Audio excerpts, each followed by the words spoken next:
శ్రీరామ రామ రామేతి రమే రామే మనోరమే సహస్రనామ తత్తుల్యం రామనామ వరాననే. రామ రామ రామ అని 3 మాటలు అంటే చాలు పార్వతి విష్ణువు యొక్క సహస్రనామములు చెప్పేసినట్టే. సంస్కృత భాషలో అక్షరాల్ని 5లోకి మార్చేటటువంటి సంప్రదాయం ఉంది. రా 2 మా 5. రామ అంటే 2 × 5 × 2 × 5 × 2 × 5.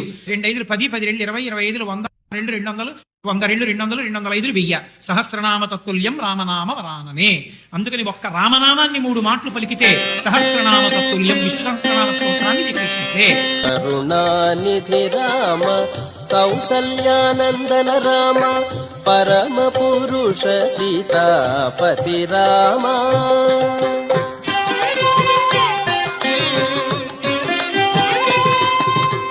శరధి బంధన రామ సవన రక్షక రామ గురుతర రవివంశ కోదండ రామ. రామ దశరథ రామ